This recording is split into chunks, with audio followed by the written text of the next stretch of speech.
Hello, everyone. Thank you, everybody. We're going to get things started off with England. We have John Mitchell and Zoey Aldcroft with us. Again, if you can raise your hands if you have a question, we will get things going. Thank you. To the right. Hiya, Sarah Rendell from The Guardian here. Zoe, you looked like you strapped up your knee there and then came off in the second half. Was that just tactical? Kind of, how are you? Yeah, no, I'm all good. Yeah, don't worry about me. All good. And how was that for you out there in front of that crowd? It was loud from up where we were, so how was that for you? I think the atmosphere was absolutely fantastic. Like, walking out was such a special moment. And I think, yeah, very proud of the girls. A little bit nervous to start with. I think that's as expected, but we built into it, and yeah, just very proud. And Mitch, what did you make of it from your perspective? Yeah, firstly, it was a fantastic atmosphere to represent your country in the opening match. I think we built into the performance slowly, and we lifted our intensity in the second half. So you really enjoyed the way that the girls built pressure on USA. We forced their negativity, I guess, and we took advantage of that. And Hannah Bottomman looked like she had a great game out there. What were your thoughts on her? Yeah, she's a pretty special player, but we've got lots of special players. It's very hard to single a person out, but yeah, she should be rewarded or recognised for her performance. But there were a number of really good performances out there tonight. I mean, just where my eyes were looking, I thought Sadia Kabaya was outstanding. Thank you so much. Any further hands? If you can raise it, please. Thank you. Elgin Alderman from The Times. John, Meg spoke in the week about how, it's about the size of the fight and the dog. She certainly put herself about out there. And then moving forward to fly half as well. Was that always the intention? Is that something she's been working on in training? Oh, we need to be ready for anything. So we've had a couple of little unexpected niggles in the preparation. And so, we're very, very fortunate to have the versatility of Meg. As well as Emily Scarrett. So, if we have to go four or five deep at fly half, we possess that within our group. So we've seen other World Cups, in both genders having to rely on deeper squad members as the tournament progresses. So this week we had to deal with that. Thank you. Thank you. Just behind with Tom. Hi, Tom Sanson with Rock. Great to see you both today. John, just you mentioned Emily Scarrett there. What was the decision to bringing her in for this match, and how has she been this week in the lead up to a record fifth Rugby World Cup appearance? Skaz got a call after Rolly got a little rolled ankle on I think it was day 2, wasn't it? And we just wanted to protect Rolly. So obviously I try and give that communication as quickly as I can. She's very calm person, very level-headed. There's no real highs or lows with Emily. She knows what she's doing, and we're very fortunate to be able to bring in her experience, on this occasion. I think it lifts all the girls as well because they respect her hugely. Thank you. Here at the front. Hi both, Rebecca Johnson with PA. You mentioned there, Zoe, about kind of building into the game a little bit. It seemed like maybe slight nerves at the start. I mean, what was the message at half-time from both of yourselves? Because it seemed like you just went up another gear after the break. Yeah, it was just about, like Mitch said, about building that pressure. We wanted to keep that on the USA team and build our intensity as well. And just how much did that yellow card kind of switch the game as well a little bit in the first? It seemed like you got a little bit more comfortable in there. Yeah, I think so, but also I think it was just down to us to also be more on our game and like I said, build that pressure and look at ourselves more. John, Ellie Kildun got player of the match. Just how impressive was her performance? It seemed like she was here, there and everywhere linking up with players. Yeah, it's good to see Ellie back on the field and doing what she loves doing. She's very intuitive, and her skill set was very good tonight. But that's an individual. But then you've got to go and look at some of the effort areas by other players, and also the scrum was outstanding tonight. The scrum buried USA. Numerous penalties, probably could have probably could have sent some players to the bin as well because of continued negativity in that area. So yeah, we'll just go where we can apply pressure. If it has to be at scrum, you can't just always rely on individuals. And as this tournament progresses, we're going to have to get even better in our connections and working together. At the back, thank you. Hello, good evening.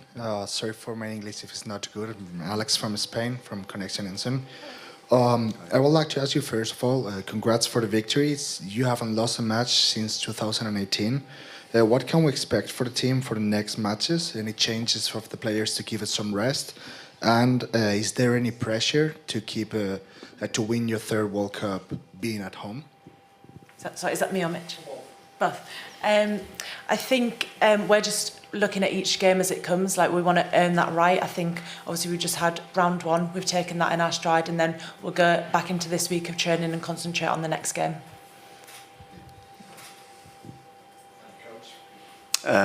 Sorry, what was the rest of the question? Sorry. If you're going to get any changes for the team for the next matches to give some rest? Yeah, good point. No, we've pretty planned our teams for the early part of the tournament. Obviously, the unpredicted niggles, we've got to account for that. But yeah, we'll just about get everyone started, I think, by the end of next week, which has always been our plan. So hopefully that we're able to execute that and have everyone World Cup ready. Thank you. Over to Sam. Hi, Samantha Lovett for Sam Love Rugby. Captain Kate Zachary from the US was asked how tough it is to go up against England, and she said if you hit them first, it doesn't actually hurt that bad. And the US being such a physical team, I'm going to ask you the same question. How does it feel to go up against a physical team like the US? Like, we know the US are such a physical team, and I think it's just about meeting their physicality as well. Like, England were a very physical team as well, and we love that bit about the game. So just making sure we're more dominant than them. Thank you. Julian. Yeah, Julian Garr, AFP. You've just hammered a team ranked 10th in the world. I mean, is that sort of good for women's rugby on the whole? And how are you going about sort of putting yourself under pressure in training for those moments when you will be sort of, tested later and perhaps more closely later on in the tournament? Firstly, we're the Red Roses. Even before my time, they've set outstanding standards. We are in a very fortunate position. We're also grateful to have great depth. So we're constantly creating pressure. We lose a lot at training, and the girls are extremely driven. They don't like to be beaten. Like anyone, they don't like to fail. So our training standards are very, very high, and it's up to us as leaders to make sure that we maintain that on a daily basis. So that's the only thing that we can that's in our control. We can't control outside of that, and to support that as well. And your question is that we can't control where teams are ranked. We've just got to deal with what we're confronted with. We, as I said, I think earlier in the week, we're hunted, and we love being hunted. Every team's going to rise physically and mentally. 10 or 15%, we expect that, but we're also going to grow as well. We've only just got started, and there's a lot of growth left in us. Thank you. Thank you. Tom. Just over here, Tom Hamilton, ESPN. The variety of kicking today, like there were cross kicks, you're kicking long, kicking short, there were grubbers through as well. You're talking about being hunted. How important do you think that kicking game is going to be keeping you ahead of the chasing pack? There's plenty of grass out there, isn't there? So you see a front wall most teams, and there's always the opportunity to find grass. So yeah, I think if you want to expose teams, and you have to have the ability to be a triple threat, and so a lot of our backs have the ability to be triple threats, and at the end of the day, it's up to the girls to find the space, and if they want to execute that, they're more than welcome. But it unstructures teams as well. So yeah, it's a skill set that we work hard at, actually. If you can just pass it back. Thank you. Hi, Sarah from The Telegraph. Obviously a lot went right today, but one thing that didn't seem to be the restarts. How worried are you about sort of that area of the game? I think that's something that we'll obviously look at, and obviously we just keep working on it in training. There's always something to work on. This game's never finite. I don't think you ever come satisfied out of a performance. So yeah, we'll just morph that into the next performance, next preparation. And the girls are very good at finding solutions. So yeah, it's good that we've got something to work on. Harry Latham-Coyle from The Independent. John, you've done a lot of hard work at the back. You've done a lot of hard work on mindset, on mentality, on making sure that the squad are mentally ready for this tournament. Have you noticed a difference in them in the run-up to this week, and given what it means, given the stage that they are now playing on? Or do you think that work has paid off and you've seen what you've wanted to? Our girls are very calm the whole week. Our environment's fun to work in.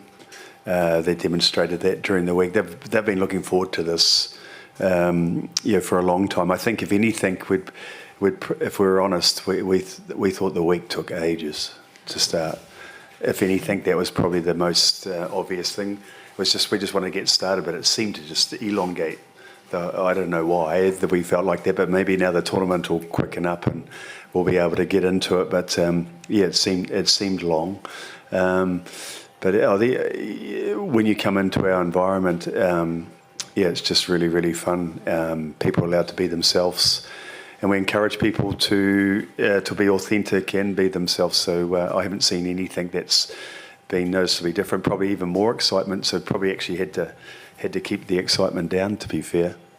And Samoa are not opposition you've faced before. Just what are you expecting from them next week, and what sort of challenge do you think they will pose? Yeah, the unexpected is dangerous, isn't it? I think I've only seen two performances on tape, and some of the tape is a little bit questionable. So I haven't got too much on them. But yeah, hey, they're a very proud rugby nation. And they deserve to be here, so we'll give them every respect in that. Any further questions? Yes, Martin in the middle. Thank you. Hi, John. Martin Thomas from Rugby Pass. Just on Helena's injury, how bad is that, and do you expect her to be back for the next game?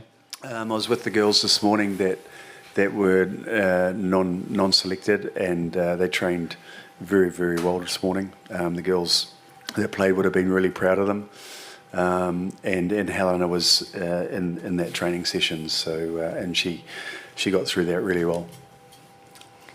Final question at the back. Thank you.